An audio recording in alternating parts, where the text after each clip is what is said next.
On today's jam-packed episode of the Glue Guys, Brian and I are going to discuss that fantastic, the game of the year, Hawks-Nets, Nets victory. We'll figure out if the Nets are back. Wow. Your emails, so many great emails, netspot@gmail.com, and news around the league. Wow, Brian, it's like an old show to represent the jerseys that the Nets A classic Glue Guys, a classic episode. Coming right up.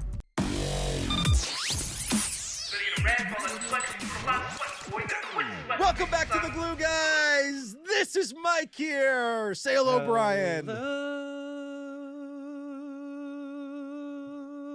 Check us out on Twitter at BKGlueGuys, Netsdaily.com, The Athletic, get yourself by the paywall at theathletic.com/GlueGuys. Brian. Michael, give it to me. Let's go. back. Let's go. The Nets are back. Does it feel that way? Doesn't it? Doesn't it just? Howard? Is that Howard Deaning? You going full Howard Deaning? We're in Michigan. Yeah. Going to Ohio. The Nets are back. Does it feel that way? You want that louder? Do you want it more in your No, ears? that's- One sec. That was The perfect. Nets are back. Jeez, content warning for people. You gotta warn people. Hey, that was a game, Mike. That was a game, buddy. You were there. Tell people what was the environment like. It was turnt, man. It was good. It was turnt on a Wednesday. It was vibey. I will say that. Like, it was hard to. My takes on this are going to be just pretty dumb and hot because, like, you know, when you're in the zone like that, you can't really your analysis drops way off, and you're just in your feels. You're just feeling the vibe. You're vibing out. You have as you say, you have the Jim Beam in your bootstrap. That's right. That's right. And you're paying those $14 Miller Lights. Exactly. And you're focused. It's an energy thing. It's more of a love energy thing that you're focused on than X's and O's. But it was great. It's good stuff, Mike. You watched. Oh my gosh. Brian and I yesterday for The Athletic, we did a live audio. The Athletic has a new feature where, you know, it's like Clubhouse or any of those sort of live audio things. So we were doing a live audio pregame show in a way where we discussed the upcoming Hawks matchup. And I was boldly saying, besides the season opener against the Bucks, this Hawks game was the biggest game. It was bigger than the Heat game to me, because after losing the Heat game, the Nets needed to play another playoff team and beat them and play well and prove themselves. Yeah. And they played the best they played all year. Yeah. The ball was moving. Whipping. It was popping. Whipping. It was, and Joe Harris said this Whipping and popping. in the post game with Michael Grady when he had the post game interview, was that, you know, Grady was like, because Joe Harris had his best game of the year, and said, Joe, you know, what contributed to that? And it was basically people making the extra pass, and it was true. I know it's a cliche, but the ball was moving. Patty Mills, LaMarcus Aldridge, Joe Harris, Javon Carter, all the role players, much more involved in this game than in previous. Bembry, the Bembry heads are coming out. Yeah, the Bembry heads should be coming out. Yeah, I mean, I'll have to go back and watch it super closely, but my feeling was because like James Harden didn't start off having a great game, and my feeling was that kind of changed. But at one point, I mean, if I could just attribute it, like I do think that he's sort of the engine of this Magic the Gathering deck, you know, because you know when he is a gravity absorbing super planet, when he's Jupiter, right, and not a small planet that doesn't not Pluto. It Pluto's matters. not a planet, but so bad example. They go back and forth on that. I feel like they go back and forth. I haven't. I've canceled Pluto. I've canceled it. Fair. But when he's actually pulling gravity, Louis C.K. of planets, and getting attention from more than one defender in an offensive set, it actually really truly opens up the metaverse to us, and allows for like the necessary distance for for Blake Griffin to actually get a little daylight and shoot his crusty three, which started to fall. And, you know, that among so many other positive things are allowed to happen just once that one domino falls. That was sort of my experience, but I don't know if you agree with that. No, I mean, Grady said, and I'm going to reference Michael Grady a lot here, I guess, but shout out to Grady. The Nets had 34 assists on 43 made baskets. So what, 75% of the shots that they made from the floor were assisted, which is a really high percentage, which proves out the theory that they were sharing the ball. It was less ISO heavy. And like, it's a great one game thing. It is still hard. I mean, when you have Kevin Durant and James Harden, you're going to fall into the ISO thing. But this game showed, I don't know if it's the ceiling, because I even think they could go to a higher level. Like Blake could have played better. He was 2 for 9 from the field. There's still like some extra room for them to grow. But this was like where they should be if they're operating at full efficiency, right? They had Kevin Durant had a great game. He was he is so good at basketball, Brian. It's pretty ridiculous. I was talking about we this. actually don't don't talk about it enough. I was talking like about how this good with George with GW, and George Takei. We were sort of thinking about because like when you're watching enough, I feel like we've watched enough Kevin Durant to have it kind of be like normal, and that's a problem. But like the way that he just like when he decides to shoot is really interesting because like he doesn't really need to be that open, like so it seems sort of arbitrary. It's like I guess I'm good enough here. Like I'll just pull it from here, I guess. Like there is like it must be so fun to be Kevin Durant playing basketball just because it's like, it really like I just like could I go a little bit closer? Probably. I don't know. It doesn't matter. I'll just shoot from here and like mostly make it. Yeah. Well, and then to make the decision. Actually, on this time, I'm going to go all the way to the basket and just dunk. Yeah, I feel just dunk on people. I feel like a dunk coming on. And just go do that. It's like I do. Yeah. So I do want to say, and I don't have the statistics in front of me quite yet, and I could look them up, but that would really slow down the show and bog it down. I remember last year when we were trying to analyze whether Kevin Durant is fully back, right? And one of the key indicators was how often is he dunking during the game? How big of a percentage of his shots are dunks or shots at the rim, right? And what is his successful percentage of those shots? And if you're recovering from injury, you're much less likely to go to the bucket. This year, he's been going to the hole to a much greater degree than last year. He's not doing it to get fouled. He's doing it to dunk the ball in people's faces. Is he like 100% fully back, right? It almost doesn't matter at this point. This is who he is, and what he is is is he the best player in the NBA? I'm sure we could talk about that all year. He's the most devastating offensive force in the NBA. I don't think that's a question, right? And like the most easily sort of fittable offensive piece where Giannis is this bull with the ball and he'll miss 10 shots in a row, but he'll continue to attack the rim.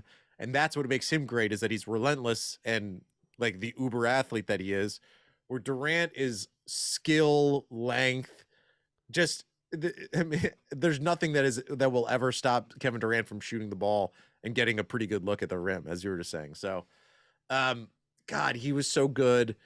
This team, Joe Harris had by far his best game. He was so confident from three.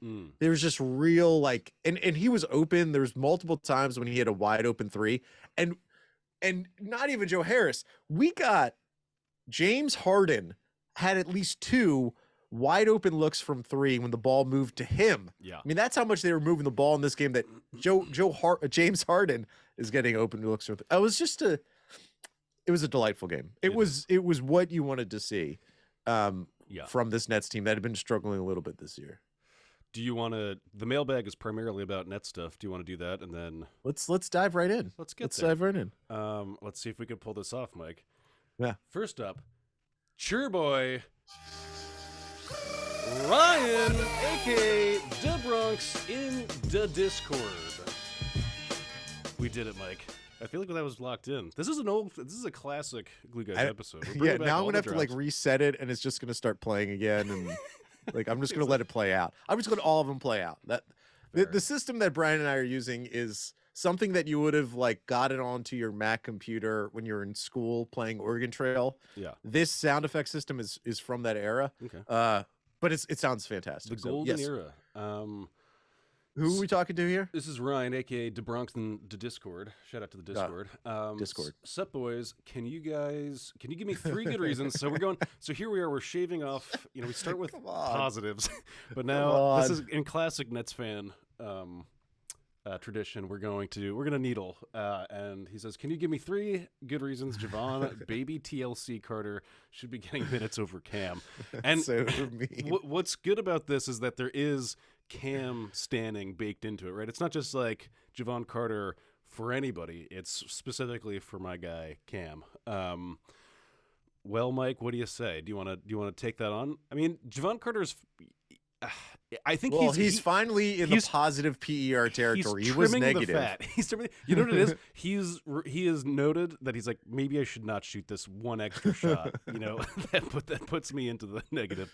Because I saw a little bit more restraint from him last night, and maybe we can build on that. I'm not build on the restraint. Build on that restraint. You should act like a Puritan in like New England times, like around the Salem witch trials. Is that? I don't know if any of that's accurate, but he should be a Puritan. He should be a Puritan. I think that's not incorrect actually. He should be a Puritan in terms of being like a defense first, somewhat offensive initiator, but almost never finisher in terms of his usage. Almost never. Not that I'm not. We're laughing because it feels so sad to say, but sad. Yes. But just until we see a little bit more like comfort level, less force. But anyways, we don't. I mean, you know, to answer. Well, no. Let's bring the true statistics here. So if people want to know what Jevon Carter's doing, he's averaging 1.1 points per game, 2 rebounds, and 1.4 assists. His PER was negative until he had the monster game against the Pistons where he scored 8 points. So now he's at a 2.85 PER. Not great. As not great, Bob. But he only played 6 minutes in the Hawks game. Yeah. And I do wonder, I know this isn't a direct correlation, but Bruce Brown played 31 minutes. Bruce Brown got full starter minutes. Not that he just started, he got full starter minutes. And Bembry got 15 minutes in the game. And I know that Jevon Carter's is a pure ball handler point guard and Bembry's a wing. But if Patty Mills is out there, which he is he's guaranteed about 20 minutes a game himself, you don't always need to play Jevon Carter as well, particularly in the James Harden, Patty Mills lineups. And Jevon Carter had been out there in the Patty Mills, James Harden lineups. So, and Bembry has gotten a little bit more playing time as we're going on. He had his best game of the year against the Hawks, 15 minutes playing D on Trae Young. You know, the thing that Jevon Carter brings, if one of the 3 reasons that we're going to call out is he's the defense guy. He's the pest, the Pat Beverly archetype. And the thing about Pat Beverly is that he is able to shoot threes, and he's always been able to score enough to justify being on the floor and being mainly about defense. Jevon Carter isn't that so far this year. I think, why is he still getting minutes over Cam Thomas? I think it's going to be interesting. I think if they get to a game where Harden is sitting, they're going to pull the Cam Thomas parachute out, right? Don't you think like Cam Thomas is like, they're just letting him stew sort of on the bench a bit. And then when they really need someone who can run an offense and get buckets, Cam Thomas is going to be unleashed on the world. Yeah. I mean, I think that the like paying your dues stuff is going to go on for a while longer for sure. Like I don't even know that if James Harden for whatever reason was stacking DMPs tomorrow, like that Cam Thomas is the next most plausible person off the bench for him. Do you want? We kind of joked about this a couple episodes ago, but would you put Cam Thomas in over Jevon Carter? Like right now, would you, if you were Steve Nash, if you Freaky Friday'd with Steve Nash, would you insert Cam Thomas into Jevon Carter's minutes? I just think that they're different. They're 2 different players, like like TOO. To sort of like think that's that would be the because like instead of TWO, you know, 2 different players. Yeah. They're very different. And so I don't think that's like the person that gets subbed out. I'm trying to think of who like their microwave guy. Patty Mills. Basically, it's Patty Mills. Yeah, I mean, if Patty got hurt or if he was sitting for some games, I think maybe you see more accurate. Yeah, I hate to say it, that does feel more correct. That we're going to be, you know, this Jevon Carter experiment seems to be, you know, it's waning a little bit right now in favor of Bembry, who I think is really eating into his minutes. That's really the guy that's been doing Jevon his minutes damage. The thing with Jevon, his defense is good. Like I even though I think it's better than. So part of what I like about the makeup of this bench unit is that there's many more players on this current Nets team than the one last year who like really defense is the thing they do. Bembry is the thing. That's what he does. Jevon Carter, Paul Millsap more at this career is more about being smart on defense than doing anything on the offensive end of the floor. But Javon Carter, if he continues like never to be able to shoot, it's going to make it really hard to like. Teams are just not going to respect his shot at all, and he's going to be wide open. To be some kind of a threat. And he kind of wanted to prove he kind of like puffer fished in the beginning of the season. He was like, I am a threat. Watch out. And I was like, all right, we'll see. And then he went back to being a normal fish. But good. Yeah, good. Next up, Cheer Boy. That's Corey Cantor. Man, it just feels right having this Cena drop back. So he's got multiple questions. I'll go through them quick. We can go. One. So first of all, dear Glue Guys, always love your pod. So sending a note. So thank you for the love. Loving you back. One. Has Joe Harris gotten better at defense and rebounding this year? He was awesome during the Atlanta game. Michael. No. Okay. He isn't. He's been one of the worst defensive players, and his rebounding is about the same. He was awesome during the Atlanta game, so maybe this is him turning it around a little bit. But he has been bad so far this year. 2, favorite new bench guy this far in. I've always loved Patty, but Bembry has been a lot of fun. From the games played, what's your take? I mean, obviously we've been, singing the Bembry gospel, but LaMarcus continues to number one. And then he's added a new dimension to his game last night and shooting some threes. It's been shot 4 threes, which is the most all year. He hit 2 of them. Yeah. Looks good from there. He's getting more comfortable. The dart throwing dinosaur is getting more and more comfortable from 3. And I said this on Twitter. If he in fact can add that, like if he shoots, I think it's possible 40% from 3, because he's going to be wide open and he's so good from mid range. There's no reason why from 3 he doesn't have that ability. If he can start hitting threes and starts taking them where he feels kind of comfortable, and again, just 4 a game would be enough. That's going to make the Nets bench units extremely hard to guard, because your boy LaMarcus is going to be supplying a lot of points. He's going to be pouring it in from deep. So LaMarcus number 1, Patty Mills number 2. I mean, I do love myself Bembry right now. Like Bembry has been ultra watching him in person too. We've talked about this, but he's way fast. He's like a fast, super athletic. Bembry? Yeah, not LaMarcus. Bembry, no. And he just looks. I mean, like if I'm, I've talked about it, but his fluidity, his athleticism, natural body control is way better than most like kind of 3 and D guys. Not that he's even a 3 guy, but D guys. Yeah, so super duper stoked on Bembry for sure. Next up, 3. Does the Nets fan base overrate Clax? I tend to think so a little. Hasn't shown he can stay in game shape. We've talked about that pretty extensively. But I think that's an entire podcast. Does the fan base overrate Claxton? So yes, there's definitely like we all do. stands. Yeah. But it makes sense.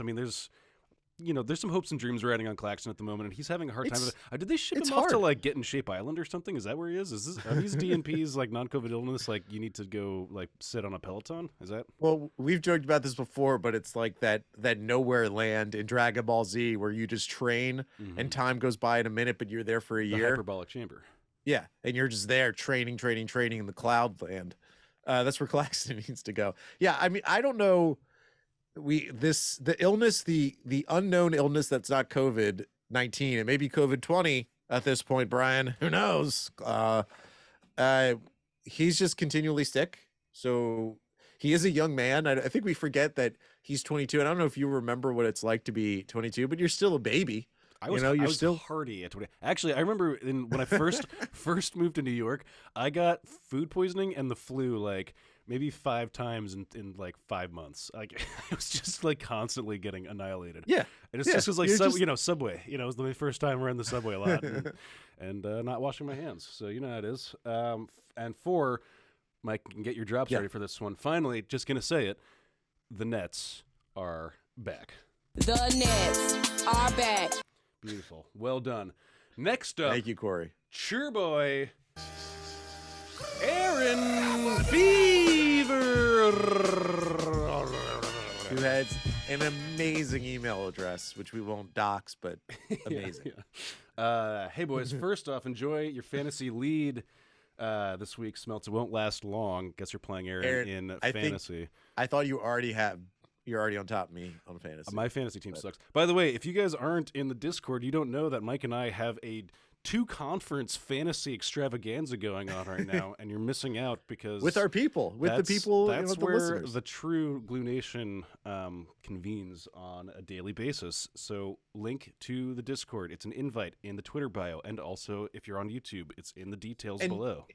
If people don't know what Discord is, yeah, it's just it's a big chat app where basically all of my I spend pretty much all day just have it on the second monitor, and people just come in and it's like a big chat room for Nets. There's also you can hop in voice channels and screen sharing channels and all kinds of fun stuff. So big recommend it in general, but also for the Glue Guys Discord. Secondly, it has been a hot topic on the Discord. Shout out to the Discord. Who is the most handsome net? We need you both to weigh in and give us your top 5. Confirm that it is not Patty Mills. Wow. What is the Patty Mills hate? This is an interesting one. I'll give you my top 2. This is the way I sort of think about it. Like, I am a het cis male, so I have like my, the people who are actually super attracted to dudes tell me that Nick Claxton is a cute bro. But then for me personally, like who I want to give big like man hugs to is James Harden. I want to horseplay. I want to I want to roughhouse with James Harden. That's how I communicate that just it's more so like a body thing. I just want to give a flying chest bump. I guess for me, I mean, Nick Claxton just is like a beautiful human. Like I get that. I get the vibe. Kessler Edwards, very handsome. I feel like you've been big on Kessler. His like whole like West Coast vibes. Yeah, he was on my fantasy team for very long. Patty Mills, beautiful human. The ugliest net. No, we won't do that. Yeah, and I'll give one shout out to Bruce Brown, friend of the show. I don't know how handsome he is, but he looks a little more built this year. Sort of Ryan. Like he's like a pug. He's sort of like he's got pug vibes. Next very handsome. Handsome team. Yeah. Come on. Just all the way around. And Kevin Durant. I love the way Kevin Durant looks. He's got a little puggishness too. Next up, cheer boy. That's Jason from Brooklyn. I'm trying to, when people actually sign off with something different, I try to respect it. Not giving all the Christian names, but what can you do? Anyways, hey guys, loving the energy I'm seeing from this team, especially on the defensive side. Yes. And then what do you think changes when Nick Claxton comes back? We can get to that. A lineup of Clax, LaMarcus, KD, Bembry, /Bruce, /Mills, /Harden seems absolutely wild, and I hope we see some minutes. Please discuss which of those lineups give you the warm and fuzzies. Sorry, excuse me. So we've talked about this, and I think that my the analogy that I'll use to describe how we've been playing Bruce Brown to start the first quarter and then taking him out pretty quickly after for Patty Mills, I'm calling this the pyrotechnics. This is the first quarter pyrotechnics to light up the stage a little bit with Bruce Brown's energy and then quickly get back into our more spacey offensive plans that we have. So, I mean, I love all the Bruce Brown minutes. I am seeing no flaws in having him, especially in moments where we're feeling lackluster. It's just a jolt. We've talked about the Fast and the Furious, nitrous oxide. Nitrous oxide? I don't know. Nitrous oxide. NOS. Yeah. NOS. The NOS tank. It's blue. It's a blue aluminum tank. He's the NOS tank. So I like that part of the rotation. Yes. I like. Yeah. I mean, I can't really. I mean, we haven't seen enough like consistency in terms of the combinations to have like my who are the bang bros. But I gotta love my Bruce Brown minutes and the Bembry minutes. I like having them staggered. Don't need too many of that for spacing issues. Especially if James Harden comes back and starts being more spacey. I like that. So I don't know. Where do you land on all this? Well, I have like 2 different answers, and they both accomplish 2 different things. And it's like high-low pizza. It's like DeFara's pizza. There's the DeFara's pizza lineup, which is like, the top end, high end, special experience. This would be the lineup I would close a game with. So it's Durant, it's Harden, LaMarcus Aldridge, Patty Mills, and Joe Harris. So you have, I consider LaMarcus a shooter, even though 3-point shooting is new to him relatively. He's the best. He's like the best mid-range shooter in basketball right now. That's all spacing. That's deadly shooters everywhere. if Harden and KD are cooking, you're going to create an open shot for Patty Mills or Joe Harris or LaMarcus Aldridge. It's an extremely tough lineup to defend. Maybe on the other side of the floor, it's pretty weak, but I'm going to feel confident that at least offensively, any guy, like you're going to get an open shot on every possession, and the chances of that open shot going in is great. And then my Domino's Pizza lineup is the Bembry, Javon Carter, Paul Millsap, James Johnson, Bruce Brown, like mush and gush, the tough guy lineup. Domino's Pizza. The big shoulders, sharp elbows, everyone's jam-packed, running on the floor, bouncing into each other, and no one's scoring points. No one on the other team and no one on the Nets is scoring any points. I like to see both lineups. Like I like sort of the extreme examples of both. I do think at the closing of games, and we've already seen it, LaMarcus is the big man who will be closing games as long as he's, out there and healthy. Because Blake has gotten a lot of closing minutes still. They still really value what Blake does. He hasn't been shooting the ball well at all this year so far. But even in that Hawks game, Blake got 31 minutes, and he only had 7 points. He was 2 for 9 from the field, but he had 7 rebounds, 5 assists. He got another charge. Of course he did. I think they really still like what he brings onto the floor. LaMarcus is, the better one. So, there's still, what's fun about this season, Brian, is we're still figuring out what our tastes are, right? True. Like we still don't know exactly what we like. And we haven't talked much about Paul Millsap at all, who feels like the much more ready replacement for if we ever wanted to replace some of Blake's minutes, which I don't necessarily need to or want to yet. I don't think they will. But that decision could still be looming to some extent. Michael, that is the emails that I selected. Thank you to everybody else that we didn't get to. We'll be doing more of this now that we get our drops going. So like things are firing on all cylinders now, Mike. Well, I have a special email from Chur Boy Mike Smelts. Brian, I just introduced myself. Here's an email. You emailed Brian. yourself? Yeah, I'm emailing this to you. Okay. Hey, what happened to the Glue Guys YouTube page a couple of days ago? That's hilarious. Yeah, I don't know what happened, man.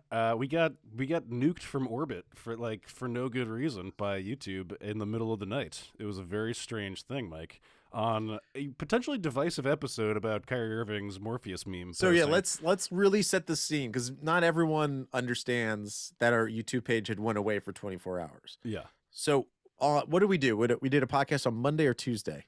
I guess it would be. Well, it was Monday. It doesn't matter. Whatever the most recent episode was, right? Right. We did the whole little bit at the end, which I thought was good and respectful and not at all ridiculous, where we analyzed Kyrie Irving's Instagram, his most recent Instagram posts, including the one that he sent out about Morpheus. Yeah.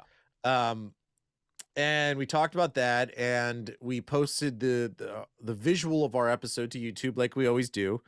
And our YouTube is back if you want to dive in. And this episode is on YouTube as well while you're listening to this. And we included that discussion.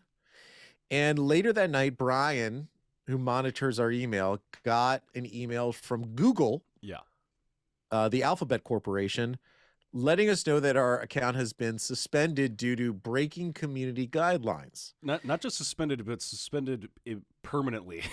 they said we deleted your channel.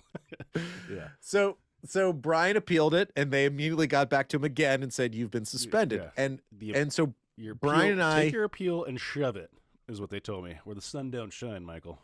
Now, I think I can say safely that you like to dabble in conspiracy theories. And I, yes, it's fine. Yeah, you do. And I like to think I'm a victim at all times. I like to think people are, taking my ideas, or, I'm a victim. But in this circumstance, we began to see some very strange tweets from people either adding us or just in general, like saying things of like, one person said on Twitter, before our page was taken down, they said, "The Kyrie haters are going to be silenced soon." I was like, whoa, that's intense. Then someone added us and said something similar to that. And then when our page was taken down, they added us and said, "Hey, anyone notice that the @BK glueguys YouTube page is down?" Yeah. And Brian engaged with that person. Another person, when we revealed on Twitter that our YouTube page was taken down, tweeted at us and said, maybe that's why you shouldn't be making comments about Kyrie and vaccinations. Yeah. So there's a lot of that chatter out there. There's some conspiracizing to be done here, but there's nothing confirmed. Who knows what it could have been? I don't want to go out on, it's fun. It's fun to think that we've been Ryan. This is your victim complex. You explain this because I don't understand this as well as you do. How would it be possible for people who don't control the page to knock out our page in a way? What happens? What would be the process? We have a baby YouTube channel. We have a small YouTube channel. It'd be very strange if not for a copyright flag or something like that for YouTube to just swoop in and nuke your channel, unless it's being mass reported, is my understanding. So it feels possible that that's what's happening. I don't want to put that out into the universe because, well, let me just say this. Can we layer this on here before layer. Layers. Because if there are Kyrie fans out there who are, thinking that we are anti-Kyrie in any conceivable way, we're not. We're very pro-Nets and pro-Kyrie winning championships on the Nets. What we want is for him to come back as soon as possible so we can stack these mother-loving championships, Michael. And, our criticisms are that he's wasting time playing touch football in Paramus. That's my concern. I don't like that I hate waste. I hate wasted talent. And I want him to come back and play basketball as soon as possible. For me, that's getting a vaccine. I get that that's triggering for some people, but look, we're as soon as he comes back, I'm going to be rooting for Kyrie Irving again. I'm rooting for him to do good things. Yeah. And we happen to point out, which we're comfortable to do, the contradictions that Kyrie seems to live when he says he wants to be the voice for the voiceless, or reportedly does so, and then he doesn't speak, and then he puts out an Instagram post about Morpheus. Yeah. And that's it. Well, there's no explanation. This is also just maybe like a difference in approach to being fans of things. Like I've been watching the Nets since I was 10 years old or something. It's a pretty cynical thing to be a fan of this franchise for that long. You get like anyway, and in general, I'm an East Coast guy. Like my dearest friends I roast on a regular basis, and it's not because I dislike them, it's because I love them. So I reserve the right to roast Kyrie Irving out of love because I want him to come back and I don't want him to ruin his career over some dumb shit like this. But that's not out of not out of an angry place. I don't want anything bad for him. I want to win these chips. No, all love. So I just want to wrap up on the YouTube thing. YouTube's back. It's back roaring. We got to. By the way. Thank you. Yes. You guys know I'm not going to name names, but for the people that helped, and one dude in super particular who helped get us back online, super duper appreciate it. There was, the sun. Amazing. The sun never sets on Glue Nation, and we've got some power brokers in the Discord. So super thank you. You guys know who you are. Much love. Yeah, and I do want to say, and you said this, it is so odd and strange and unusual for a YouTube channel of our size, where all we do is post the Zooms of our podcasts, to be removed and treated in this way. So there does have to be some type of nefarious forces out there that led to this. And we see you, and we're not afraid. Wow. Fighting the Brian's good fight. Afraid. I'm not afraid. Fighting the good fight. I am afraid. Wow. I'm afraid. So you've done it. You've successfully instilled the fear of the Vax God in me. Well, let's do this. Let's take a quick break. Coming back, news around the league. Here's a little preview of what we're going to be discussing, Brian. The New York Knicks look like straight trash. Love it. Love that. And we're back, Brian. Are you ready? Buckle up. The drops are back. Are you ready for... It's the news! All right, go.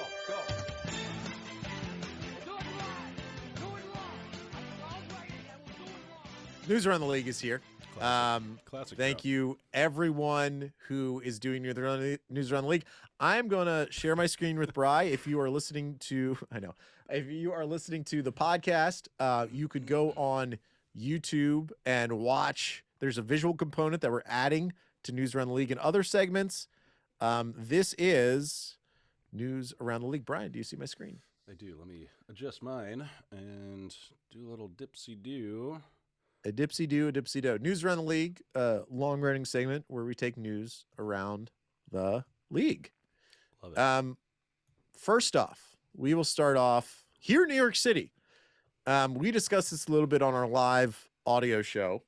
But if you don't know, Eric Adams won the mayoral election in New York City, and he has said some interesting things that maybe relates to the Nets.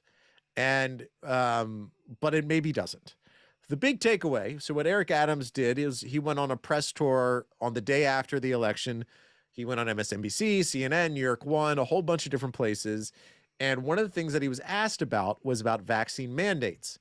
Now, the one quote that's getting a lot of play is what he said on Morning Joe, the MSNBC program, that he's going to take a look at vaccine mandates. They're going to revisit vaccine mandates. Now, the question was actually about vaccine mandates regarding city workers, public municipal workers, not basketball players, not Broadway performers, but city workers. Well, the biggest NBA reporter there is, even though I work for The Athletic, I can say that Woj has a pretty big audience. Adrian Wojnarowski of ESPN did something very unusual, Brian. Okay. Woj tweeted out a link to a New York Post story saying essentially, the New York Post says that Eric Adams, the mayor-elect of New York City, says he will revisit vaccine mandates that could relate, this is what Woj is saying, that could relate to Brooklyn Nets star Kyrie Irving, who is, still out, being unvaccinated, is not with the team. That is very unusual. I just want to stress, that is so unusual for Woj. Woj basically only tweets news that he's gotten, his own stories, or a few select stories from his staff at ESPN. He doesn't really go sharing good stories he's read from other news outlets, right? No. So so I had a few things where I kind of disagreed with Woj for sharing that, because like what Eric Adams is really talking about is like firefighters and cops who don't want to be vaccinated. He's not really talking about Kyrie Irving. But here's what Woj said on ESPN, Countdown leading into the Nets-Hawks game last night. This is Woj on ESPN. Eric Adams, the mayor-elect in New York City, talked today about revisiting possibly January 1 when he takes over as mayor, the city's vaccine mandates for government workers. And there's some hope, some optimism, I'm told, including around Kyrie Irving, that revisiting may also include performers and athletes such as Kyrie Irving. Now, that's 2 months away before he takes office on January 1. The Brooklyn Nets, they have been getting calls from teams about Kyrie Irving, about their interest in discussing trades with him. So how does this fit into the Nets timetable if Kyrie Irving is going to wait into January to see what happens with the new mayor in New York City? How does that impact how the Nets move forward? There's a lot to watch here, Greeny. All right. Again, Woj on ESPN, and thank you at J Martinez BKN for that video on Twitter. I will say that is the cadence of a person who is trying very hard to select their words carefully. That is, yeah. I just want to say, again, Eric Adams was talking about city workers, people that work for the government of New York who are required to get the vaccine to work in New York. Sanitation workers, firefighters, teachers, everyone under the sun, right, who works for the city of New York. He was not talking about basketball players, but it is interesting that Woj is saying that there's optimism from Kyrie's side about the mayor revisiting the vaccine mandate. Now, Eric Adams, a few weeks ago, was asked specifically about the vaccine mandate for performers like Kyrie, and Eric Adams said that he was optimistic that the NBA and Kyrie would reach an agreement, which is like another politician who doesn't seem to understand that it's actually Eric Adams' city that is about to, that has control over that situation. Brian, there's a lot of information that I just laid out there in News Run League, and I apologize for that. I'm with it. I'm here for it. Do anything that I said, does it open up? Is there a window that has been opened up of optimism? Is there a door that's been left slightly ajar from which you view a possibility that Kyrie Irving can play for the Nets and not get vaccinated? Yeah, I mean, I guess if you're reevaluating things, part of the reevaluation can be the live event space mandate. So, sure, but I think the timeline is not enough time. That's not like they're going to be revisiting it January 1st, and then how soon before all that negotiation is resolved, and then by that time we're talking months out. I want this to happen soon, Mike. I want this to be done with. That's a really good point. The January 1st is when Eric Adams goes into office. And I don't want to get too depressing, but typically viruses like coronavirus, they pick up steam in the winter when people are more indoors, packed in, flu season. We saw the spikes last winter. I pray that we won't have a spike in COVID cases in the winter, but let's just imagine that's probably the most likely scenario. It would be then unlikely that a newly elected politician, whilst a spike is going on, is going to come in and allow, like, one of the first things that he's going to do is allow Kyrie Irving to play basketball.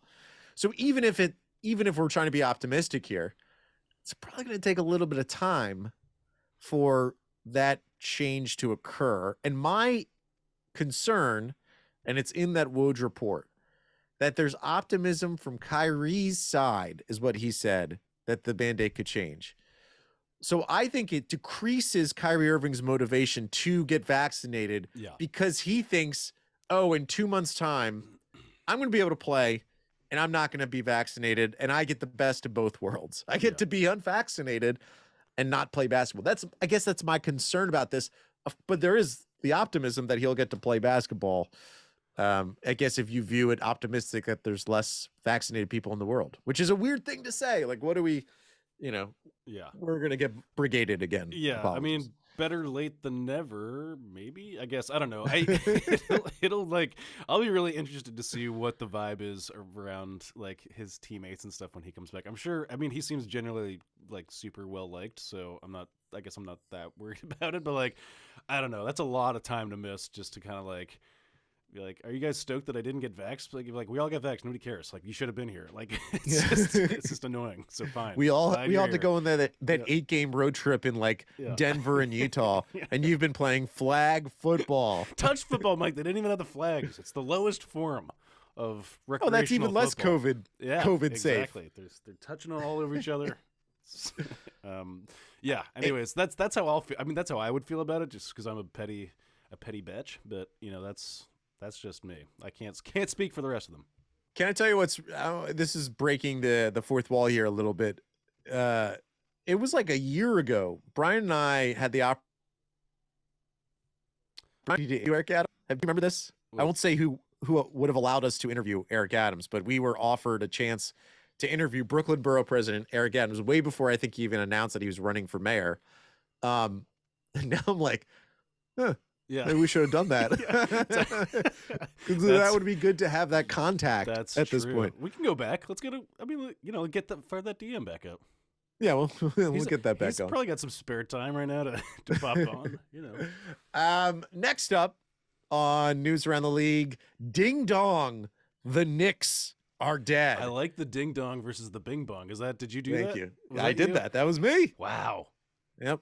Welcome. You're welcome, New York Post, New York Daily News, Newsday. Somebody's going to steal that.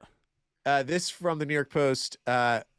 Headline, Knicks suffer second straight defeat and ugly loss to the Pacers. Mark Berman, of course, from the Post, writing about this. It discusses how things are a bit shaky in Knicks land. They lost in a really, as he says, humiliating loss at home to Toronto. And then they allowed the Pacers to score the first 11 points in Wednesday's game and never got the lead again. And the Knicks are now 5-3 on the season, the exact record that the Nets are. But the Knicks fan base is a little scared. Brian, are you happy? Of course. Yeah, obviously. It goes without saying that they were going to come back to earth. I don't know what they're like. They had some outrageous 3-point percentage coming into the last two games. I watched them lose to the Raptors delightfully.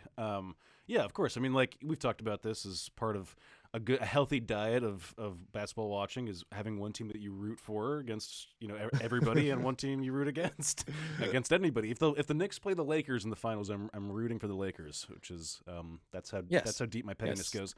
So That's true. obviously I'm stoked on that. But like also like it had to happen. Like this is classic Knicksian stuff. I mean, it's not classic because they actually came out of the gate like pretty hot. But that is classic. Is it? Because yeah, I guess that's right. if you think when they signed Amari Stoudemire, but they had yet to trade for Carmelo, they came out of that season really hot too. Yeah. There's been multiple times where they started off like 7-3 or something, and then they go on like a 14-game losing streak, and then the coach gets fired. I can't say that that's going to happen here, but if you can watch on our YouTube, and I'll say this for the podcast audience, here's their upcoming schedule. Okay. And so if you're feeling shaky about the Knicks, now to flip out over 2 games is that's classic Knicks knee-jerk reaction. Right. They've only lost 2 games in a row, but here's who they have coming up. They go to Milwaukee in a shaky Milwaukee team themselves on Friday. They play the Cavs at home, at Philly, home for the Bucks, at the Hornets, 3-game home stretch, which is pretty easy. Pacers, Magic, Rockets. Then at the Bulls, the surprise team in the NBA. Lakers, Suns at home, at Hawks, at Nets, November 30th. Okay. Then again, home Bulls, home Nuggets. I mean, that's a pretty tough. That's all in a row right there? That's all the games in a row. The easiest games is that Magic, Rockets, 2 home dates. Yeah. But everything around that, those are all, I mean, the Cavs are better this year. They're more interesting this year. The Pacers are tough. They can be a tough squad, and Malcolm Brogdon maybe will be back. Karis LeVert's back. I'm just portraying, there's a scenario out there, Bri, where they're like 8-11 coming out of that, right? And there's still like many more games after that are hard. In December, they play the Bucks and Warriors and Celtics. Now, the Celtics are kind of blowing up too. But there's a scenario where this magic of Kemba Walker for 3 games doesn't exist. Mm-hmm. Julius Randle isn't back to what he was. And it's really the Evan Fournier, RJ Barrett show. And this team is underwhelming. And the whole bing bong energy will be ding dong energy. It's a little more ding dong. Ding dong Ding versus dong. bing bong is great. If we can make ding dong happen in somewhere in Nets Twitter as a counter to Ding bing dong, the bong. Knicks are dead. Yeah, it's good. Thank you. It's not bad, Mike. Every time we do this, I'm reminded of how badly I need to send you a link to an ad blocker. I will say this is. I know. I was thinking that too. Next up, news around the league: the silent Simmons. Ben, this is from ESPN. Ramona Shelburne and Adrian Wojnarowski. I will quote: the Philadelphia 76ers are increasingly frustrated with the Ben Simmons refusal to accept organizational assistance to address his mental readiness to play, sources told ESPN. While Simmons has been working with team doctors to treat a back ailment, which is crazy because he doesn't play basketball, he has been unwilling to meet with team doctors to discuss his mental readiness. He is, in fact, working with mental health professionals via the National Basketball Players Association since the summer. Now, I bring this up for this specific reason. The 76ers, they go from, we want Ben Simmons back. He comes back. He has a cell phone in his pocket in practice. The next day, Doc Rivers banned him from practice because he doesn't do what he wants him to do.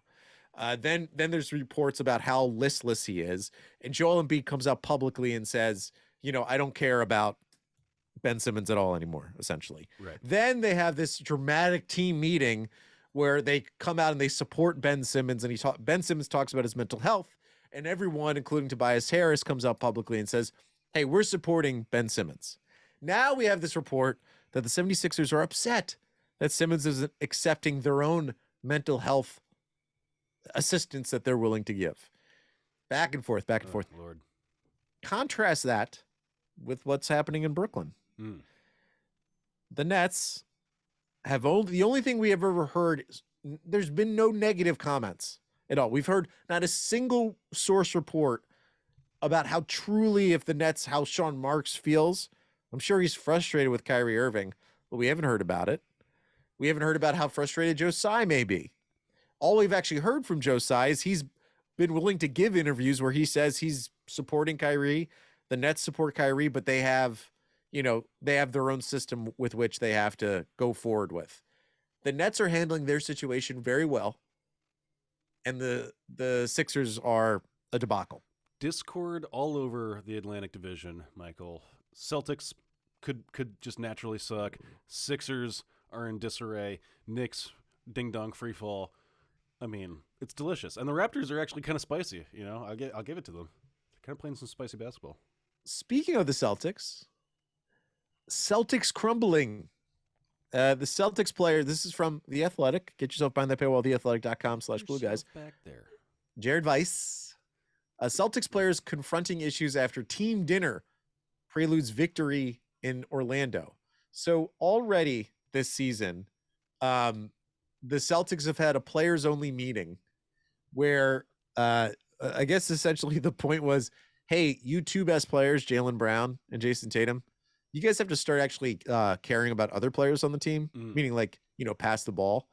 Marcus Smart, before they had a team meeting less than 10 games into the season, Marcus Smart said publicly, the two guys, our two best players, don't pass the ball.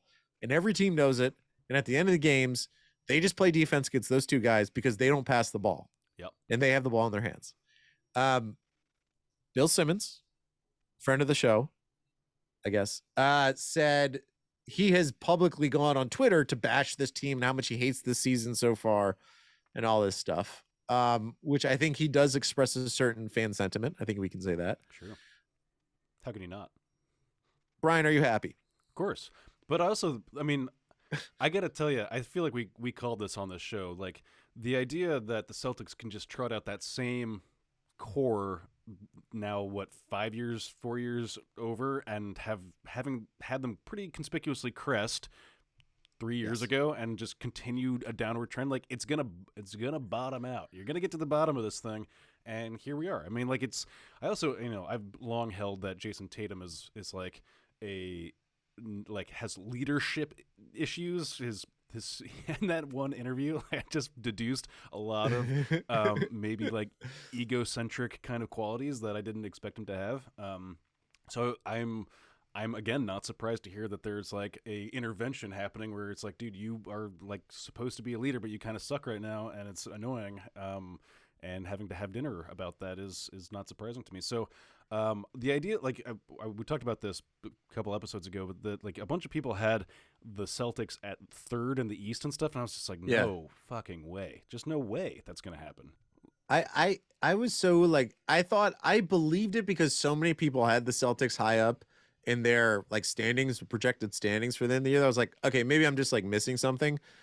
The people were pointing to the fact that Al Horford was brought back and that Josh Richardson was on the team, and they got Dennis Schroeder for nothing. And my feeling was Josh Richardson sucks. Like he didn't have a good season for like multiple seasons. Yeah, and I'm not trying to be mean, but like he just hasn't been that good. It's been passed around. He's in Landry Shamet territory. No disrespect to either, but like Al Horford's older, and it'd be great if he was a buyout guy and on the Nets. Be excellent. He'd be LaMarcus Aldridge, but he's high valued, high salary dude on the Celtics. And Dennis Schroeder, his market value was what his market value was. And in fact, he's like the exact opposite kind of point guard you'd want for this team. The problem with this team, and their players are talking about it, they don't have a true Chauncey Billups type point guard, right? The person that can set up the offense, get the ball to a bunch of different people, actually elevate the role players as opposed to just focusing on Jaylen and Jason. Yeah. They're 3-5. It's early.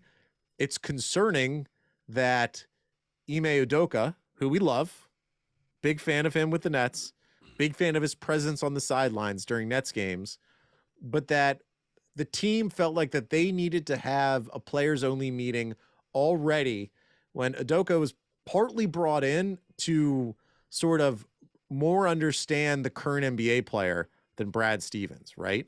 Like he's a former NBA player, and he was brought in to kind of fix the locker room in some way, and the locker room's just as disarrayed. And you bring up the fact that their core had crested. just simply look at the amount of talent that has left that building, and they've got nothing back for it, essentially. Gordon Hayward, Kyrie Irving, Al Horford had left for nothing. They got Kemba Walker, and they trade Kemba Walker for an older Al Horford. You know, that's a demolition of talent over many, many years. And Jalen and Jason have been ascending, and they're both better players than they were 2 years ago. But there's too much talent that left that building.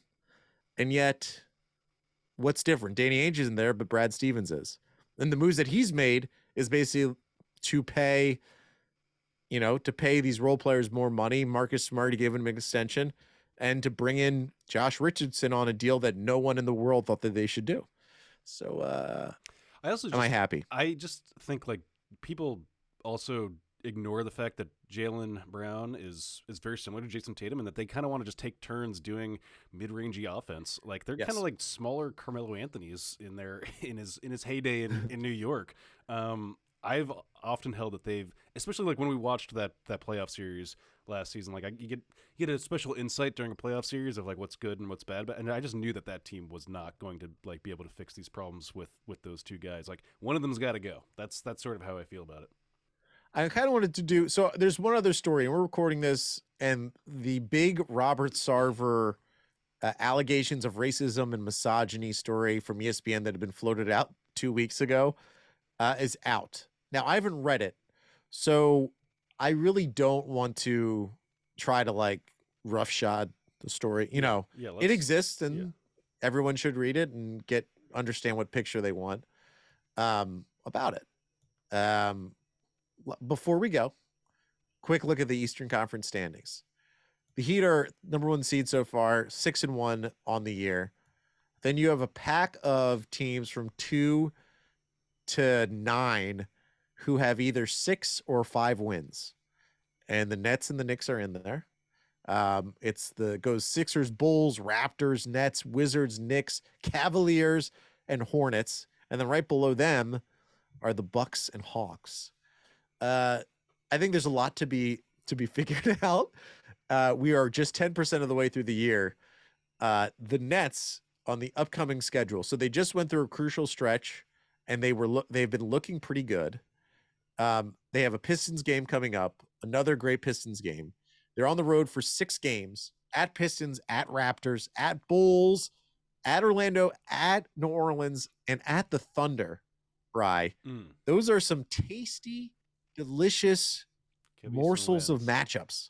That's some dubs. Only 2 potential L's I see on that in Toronto and Chicago, but we shall see. Yeah, and they play Detroit on Friday, then Sunday it's at Toronto, and then right away they go to Chicago and play at a back-to-back. It is like a half game back-to-back, meaning the Sunday game's 3:30 tip and the Chicago game's an 8 p.m. one. So there's a little bit, I guess there's extra distance. But that's quite an easy road trip. And if this team is operating at full capacity, dude, let's sweep. Let's get a sweep. Let's sweep it. Brian? Go to Michigan. Go to Ohio.